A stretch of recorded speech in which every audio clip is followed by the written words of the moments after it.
Today we're going to use Fusion ink. Best shit on the market. Now, why do you like to use Fusion? It's the chemist behind it is actually one of the guys that's made some of the top inks throughout the history of tattooing, and he's branched off and used his own. This is his own product now. It's good ink made by a good dude, so I represent it. It's the safest reds on the market. A lot of people have allergic reactions to red pigments. His ink's cadmium free, so it's a lot safer. So the needles are already in the head? Yeah, this is a T-Tech tattoo supply. They're actually a newer needle company made for the Hawk, and they actually make an adapter now that you can run these through a regular tattoo machine as well, which I mean regular like coils or your swash drives, stuff of that sort. What I use is a German-made Hawk. It's a rotary. In my opinion, I think it's the best machine made. Everybody has their own likes and dislikes. It's a lot cleaner. You can autoclave it. Every bit of it can be sprayed down with Maticide without rusting or anything like that happening to the machine. And it's fully adjustable with just a turn, click, click, click down. The power unit is just a little bitty box. You can run a Hawk off of a regular power unit and just comes with a different adapter, but then you still have the foot switch aspect, which I don't care for. Bloodlines and stuff just to hold it together. Kind of jump around a lot on my tattoo. The texture of the needles, the quality of the needles, like how they're soldered together, the groupings, all of that is totally different from company to company. You get what you pay for, that's for sure. Don't spend your career, your time wasting it away by focusing on lesser or the guy down the street, you know, like focus on being positive and doing good tattoos, and that'll show through everything. Don't be a hater. Let your work speak for itself. Don't be a cheap ass either though. Yeah, if it's for life, I don't think I'd want to be cutting corners anymore. Yeah, no. And I don't think your customer, if you explain it to them and really sit down with the person, I don't think that your customer's going to be too disappointed that you charge more because of your gear, you know? I know I wouldn't. So what do you feel that the industry needs as far as education goes? What do you see that's lacking in some of the tattoo artists that you see come through here? Apprenticeships, man, is what's lacking. I had to go through a 3-year apprenticeship, and then I decided that that wasn't good enough, you know? Like, not that the apprenticeship itself wasn't good enough, I just wasn't prepared where I really wanted to be yet. So I did another apprenticeship for another 3 years, and it was the best decision I ever made, you know? Education, man, skills got to be learned, you know? Study, study, study. You can't go to a 2-week course and become a tattoo artist. It just doesn't work like that, you know? Everybody's skin's different, every person's different, every style of tattooing that you're going to need to be able to do. You can't always just do what you want, you know? Said and done, there's always going to be some other kid way younger, way hungrier, with way more of an artistic talent than we have. That's just all there is to it, you know? You do nothing but evolve. Every form of sport or art, it always evolves, so roll with the punches. What about continuing education to seminars, man, or get tattoos. Get tattooed by the people that you think that have what you want, you know? Go pay them and sit down in their chair, and most of us are going to tell you about everything you need to know if you're getting tattooed by us. You know, we're here from 12 to 12, 6 days a week, week after week after week. You know, it gets to you. It's draining. You know, it's not. A lot of people are like, tattooing, that's the easiest job. Physically, it might appear to be really, really easy on you, but it drains your soul, your brain. It takes a lot of effort to produce something amazing every time, you know? So how do you keep motivated? I do yoga. I'm just kidding. Sex? So yeah. You bang a lot. That'll like relieve you, you know? Don't whack off, that's weird. Don't whack off. Chicks can smell that on you. I think so. If you get whacked off, that's different. It's awesome, actually.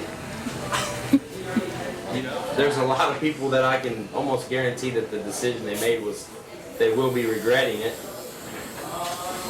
I've tried, I mean, it's not, I don't believe that it's really your place or mine to tell anybody that their idea is dumb, or you might not want to be like, hey, that's stupid, but there's ways for you to convince or help educate your customer too, to let them know what can be done.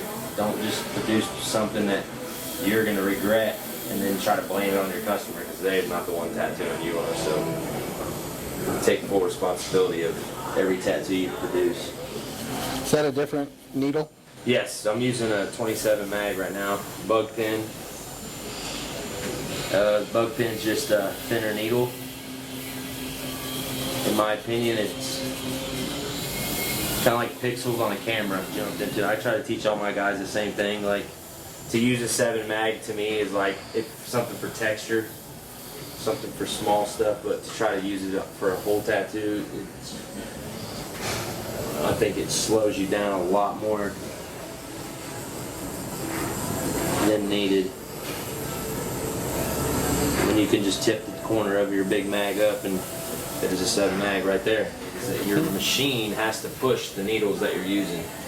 Oh, You try to take a machine that you're used to using a 7 mag, 9 mag, 11 mag, and then you grab a 25 or 45 mag.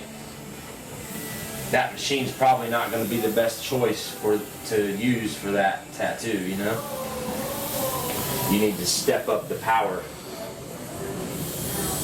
It's like the bed of nails theory, you know? It's a little bit more difficult to push the needle in, per se. Can you feel a difference when he switches needles as far as a pressure on your skin? Oh yeah. When he's doing line work, that hurts way more than shading, because it's a broader needle. It spreads out the focus point of the pain. Yeah, the shaders. In my opinion, the shader's definitely easier for that reason right there. What do you see as the biggest thing that people do to not let their tattoos heal properly? Or Oh man, listen to your friends, I guess, would be like the number one. They go home and they let their tattoo dry out really bad, and then they pick at it, you know? I've seen tattoos, you know, just sometimes, I mean, it's skin, you're not dealing with it. All it takes is a little bit too long in the shower and scrubbing it, and you'll have a mess on your hands real quick. And I think the best healing ointment that there is made by a company called Heaven and Hell. It's more of a cream, it's not really an ointment, so it doesn't really clog your pores as bad. Now, if you're allergic to latex, it's not a good product for you to use, but once again, there's where you run into not knowing. So, say the universal ointment that's safe for sure would be, if it's made for a baby's butt, it's safe. So, A&D or Aquaphor definitely safe. When you start getting into the numbing creams and stuff, is a huge problem. So earn your tattoo. You know, you don't need to be messing around with lidocaine, or you know, like there's a lot of tattoo companies that have just random numbingness, and it works great. It'll numb your tattoo, turn your skin into mush, or turn your skin really hard, and then you end up with a scarred up tattoo, all because you didn't want to try to handle the pain, you know? I have 2 studios. I have 16 guys total. 3 of them are body piercers / tattooers. Actually 2, sorry. One's just a body piercer, and the rest are all tattooers. And I do have 1 apprentice right now attempting to learn. But if he doesn't go down the steps, On the chair? On the chair. He's not gonna. His short stay here will be even shorter. And we're going to film that, right? Oh, we're filming that. So how long will you have to take care of this until it's... Man, it's about a it's about a 4 to 7 day process usually, as far as like your initial healing time. But then after that, you have it's about 6 to 8 weeks before your skin is all the way back to normal. So you're not like out of the clear. Just after a week, it peels off, you know, and then don't go getting it in the sun. You know? And you can always come and get tattooed by me if you want to learn and feel what I'm saying. I can feel free to stick a needle in you and show you what I'm talking about. A little bit easier. You can watch the videos, and there's a lot of amazing artists with a lot of really awesome DVDs, you know, and like you're gonna learn from them. You see something that I'm doing that you really like, hit me up. AE Tattoo. So what do you think our next episode should be? I think our next episode should be you getting tattooed. Hey, that's a great idea. Do a cover-up seminar. Cool. Yeah. Yeah, I've got this old cross on here. A cover up, or are you just gonna redo it? No, we're gonna cover it up with a camera, Whoa, way cool. and I'm gonna throw out all my secrets and techniques that I use. And I'm just going black to plum, and then from plum to emerald green, which will be coming here in a minute. It's just gonna make for a little bit different look into the Make that branch greens. stand out like nothing. Anybody's business. And I say emerald green because it's fusion ink. So if you don't have fusion ink, and if you're enjoying what you're seeing, you gotta try it. Tell Adam I sent you. Do you have a website? FusionInk.com. We'll get that You on. will not be disappointed. We're gonna blast some green, and then we're gonna go to white highlights with the outliner. And if you do use traditional tattoo machines, use a disposable tube for your outlining with the white at the end. It will make an amazing difference. The metal from your solder and the metal on your tubes definitely cause a dust. And in that dust, it dims your pigment. Which, if you take that theory with you, it's going to be like that in everything you do. So what needle's that? Right now I'm using a tight 7. You can use either a tight 7 or a tight 5 for your white highlights. I'm coloring in some like little areas, so I try not to use a tight 5 unless I'm just gonna do the white lines or the little textures, you know. But if you got little areas to color in, I think a 7's a little bit Faster? Yeah, well, it's a little bit less trauma to your skin. A type 5 is really thin, and if you bear down with it, you can do some damage. So just gotta try to be careful with that shit. Basically, right now I'm just adding like little textures. This white is not gonna be as vibrant in the areas as it might look right away. All right, buddy. Hope you love it because it's there. Ta-da. Phase 1. Phase Life 1. and death. Whoa. Whoa. Wow, that's just awesome. Turn back the other. Wow, that's amazing. Thank you, sir. All right.